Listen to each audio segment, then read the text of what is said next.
Well, today I'm doing some life skills class cooking.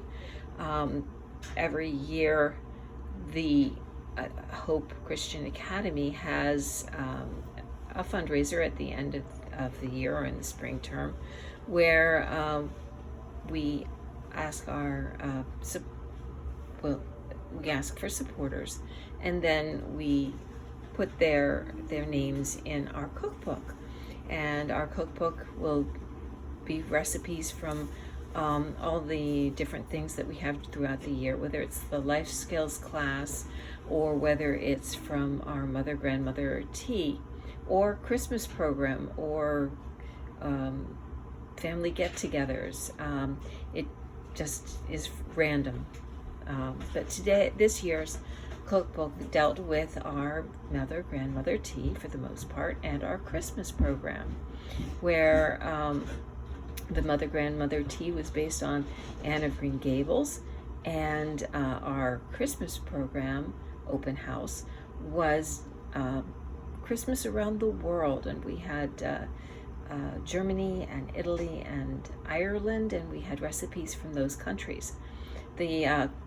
The recipe we're making today is for our sponsors. We're going to give them a copy of the cookbook and a sample of what we made. And the sample that we made is our peppermint bark. It was a special gift that we gave the mothers and grandmothers when they came to the tea. And as you can see, there's a fudge shop, chocolate. Start with the best ingredients. Fudge shop chocolate, whether it's white or dark chocolate in this instance, to make our peppermint bark. We also are using McCormick's pure peppermint extract, though we do make our own peppermint extract. I'm using McCormick's this time. You need to have certain equipment. We have a bowl because we're going to create a double boiler using a bowl. And we have a knife for cutting the chocolate into meltable chunks, and a cutting board, and then a paper underneath the cutting board to collect what chocolate might overflow. I have a hammer to break up the candy canes or the candy rounds peppermint circles, and you can see that I have broken up some already. We also have wooden spoons for mixing the chocolate as it melts and putting in the peppermint extract. We have bags to put the final product in.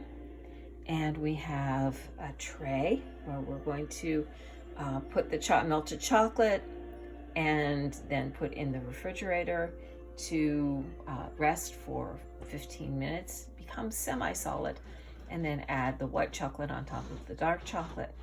And here's our double boiler. There's water underneath, and I'm just going to turn that on now.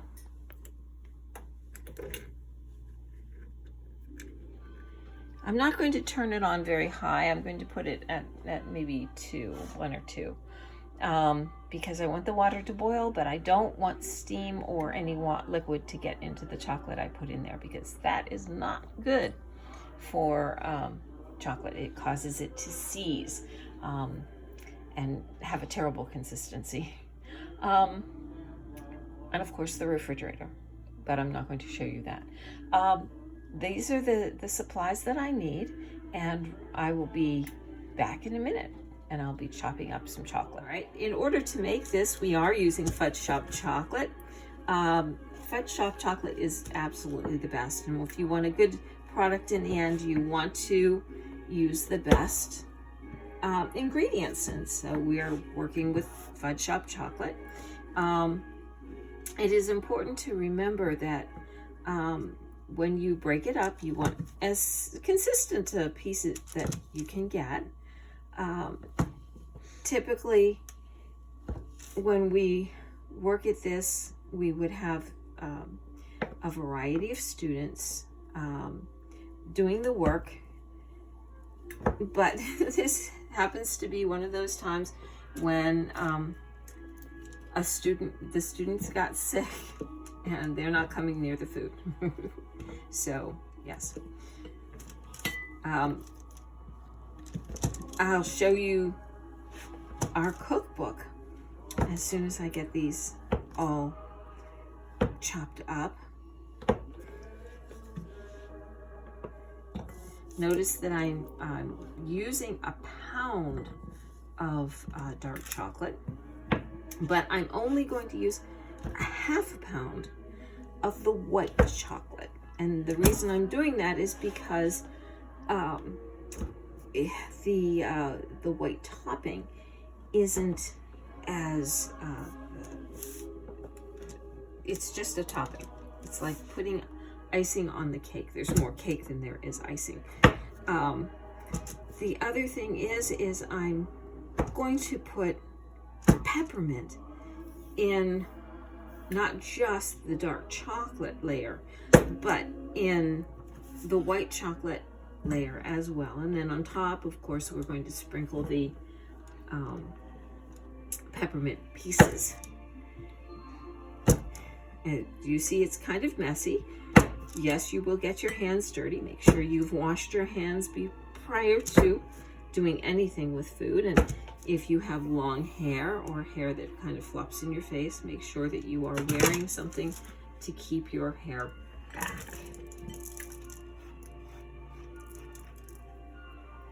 All right, and then as I said, I have this paper underneath to catch whatever fudge shop goodness I can.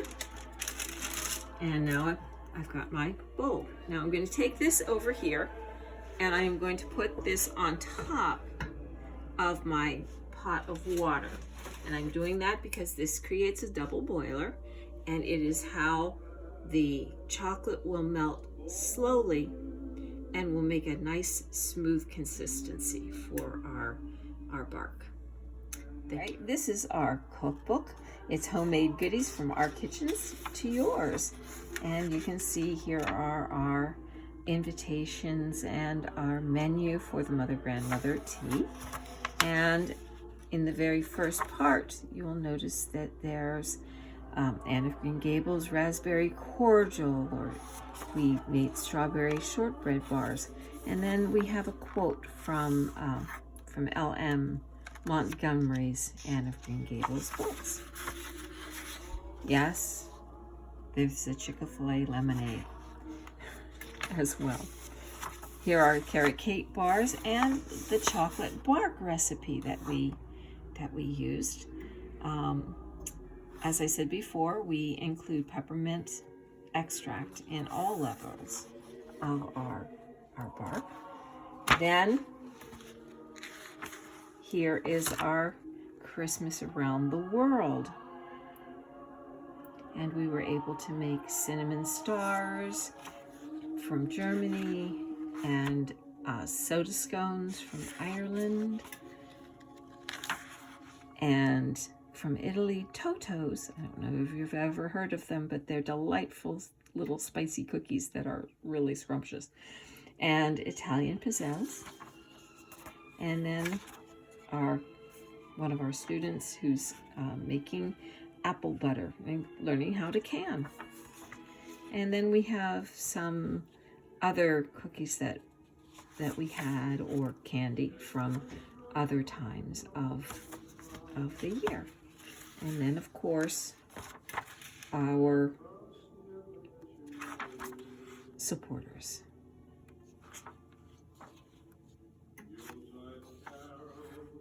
Which we are very grateful for. Thank you. Okay.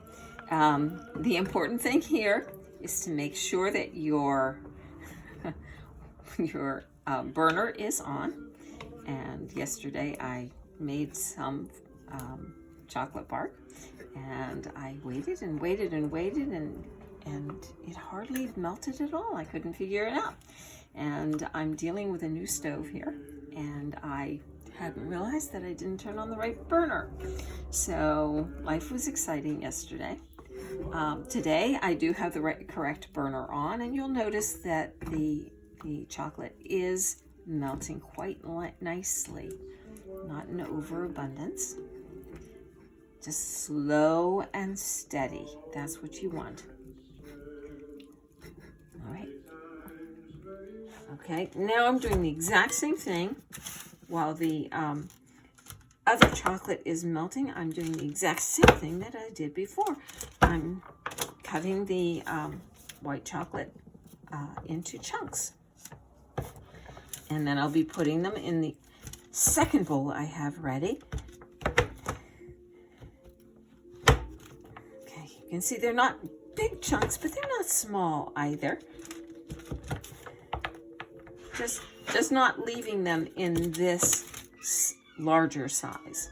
So I'm cutting them down, and then I will put them in the next bowl, as you'll see in just 1 second. Okay, here we go. And I used everything new. I did use the same knife, but I washed it off before I started because I didn't want the white chocolate to look in any way like dark chocolate. As you can see, it's almost totally melted. There are a few larger chunks now, but everything is nice and smooth. And in just a few minutes, I will be placing the chocolate onto my pan right here on the,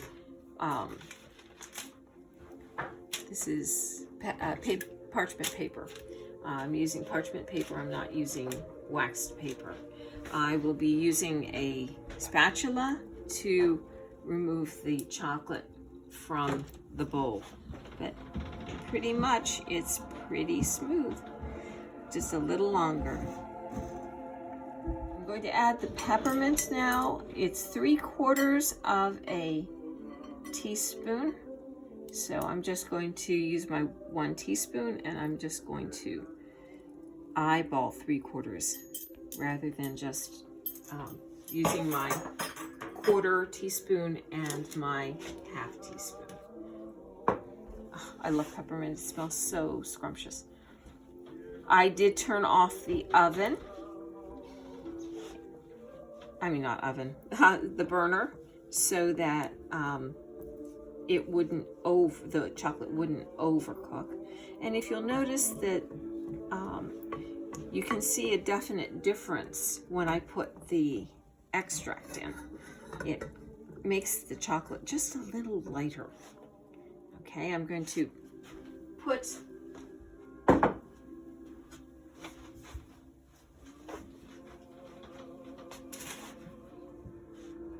my bowl on a towel to clean off the water or steam. And then I'm going to use my spatula to clean off my wooden spoon.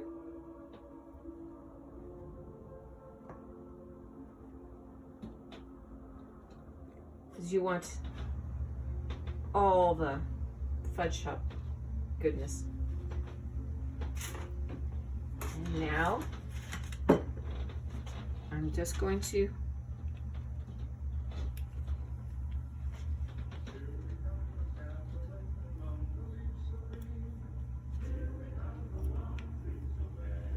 put as much of the chocolate as I can possibly get out of the bowl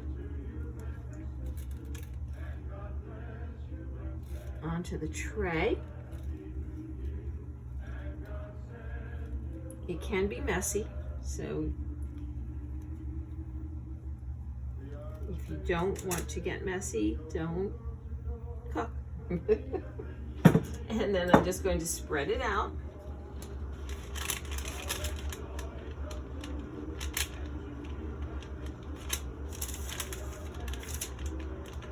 Cover as much of the tray as I can.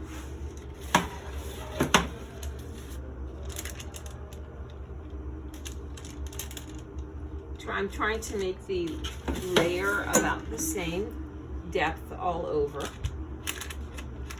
That can be hard, but that's what I'm trying to do.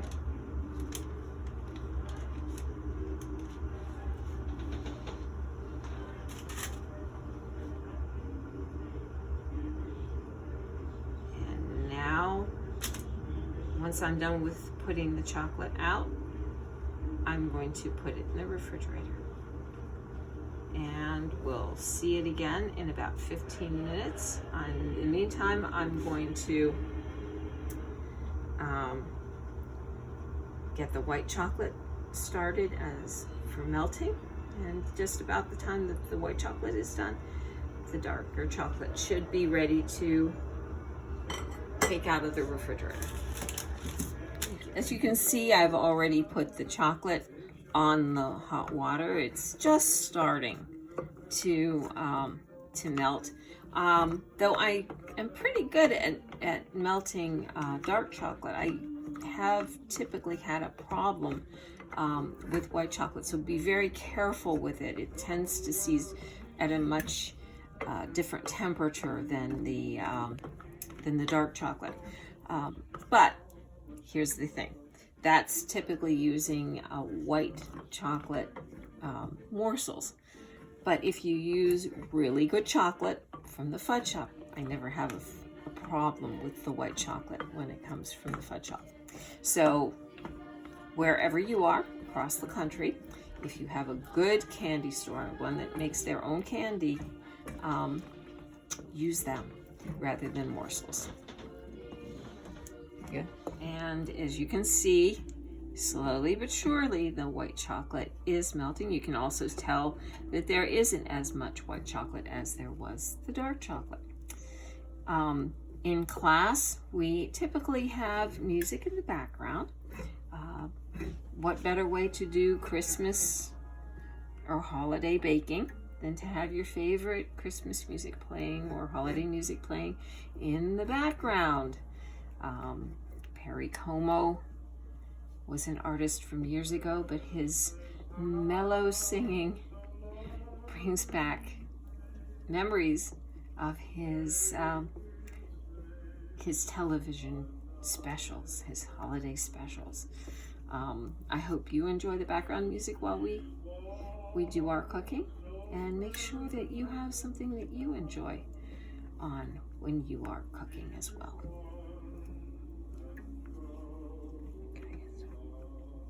I'm adding the peppermint. The chocolate is totally melted, and I'm adding 3/4 of a teaspoon of peppermint extract. Pardon the noise. And again, I'm blending it in by stirring it in. Again, the chocolate doesn't necessarily like the alcohol, but it will not seize as it would if our extracts were water-based rather than alcohol-based. There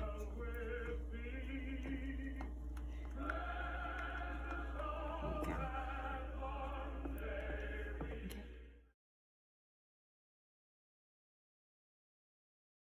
One of the things you want to make sure, I have removed the chocolate from the refrigerator, and now I'm putting the white chocolate on, and I have baby hands, which means the bowl is too big for my hands and I have to restructure again. Is to clean up the area. You know, when there's space in between what you're doing, make sure you keep your work area clean. That way you don't compromise what you're making. All right, so once I have all the white chocolate in the bowl, from the bowl onto the it's not being helpful, I'm going to spread it around. Now, I haven't made the dark chocolate as solid as you might think, because I want the two levels to merge. I don't want it to be solid white chocolate and solid dark chocolate. I want them both to be mixed together.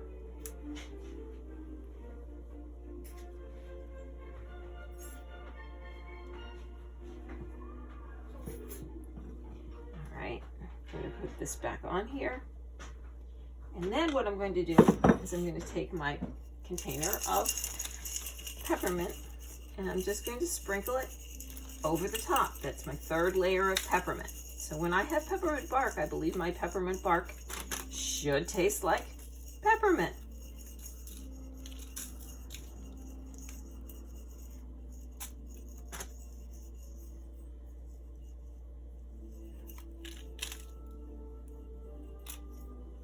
Okay, I have some more pieces right here. That was my timer going off. All right, so there we go. And I'm going to put this in for, actually I'm going to put it into the refrigerator for a few hours, just to make sure that when I cut it up into blocks or squares or whatever they come out as, they will break for me. Thank you.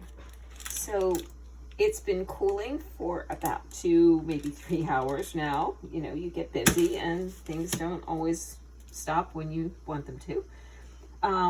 But the chocolate is very firm. And now we're going to break up the chocolate into squares, or actually whatever the chocolate wants to do. See, it was not squarish, was it? But that's okay, because this is bark and it is supposed to be fun. I don't always cut them the exact same size. It's like a surprise. It depends on how many people you want to serve with it. We made bags of them. You'll see the bags in just a minute. Last night. And those bags made, was it 7? Yes? Yes, indeed. Sorry. Okay. So we made 7. And how many pieces do we put in? Well, it depends. If the pieces are big or thin or thick or something of that sort, you have to use your own feelings. Okay, so we've got them cut. And now we're going to make them into smaller pieces. And then sometimes we're going to make them into, like that, broke off, smaller pieces. 1, 2, 3, 4. And then I'll probably cut this one in half. And probably cut this one in half. And this one in half. Okay. So that's what we're going to do right now. Then, usually I have someone help me so I don't make a mess. But I open the bag. We got these at Michael's. They're very cute. And I'm going to put about 6 pieces. Maybe this long one. And this short one. Okay? And then I'm going to seal them up. And then I have this lovely little topper that says Merry Christmas on it. These, it's just like sealing an envelope.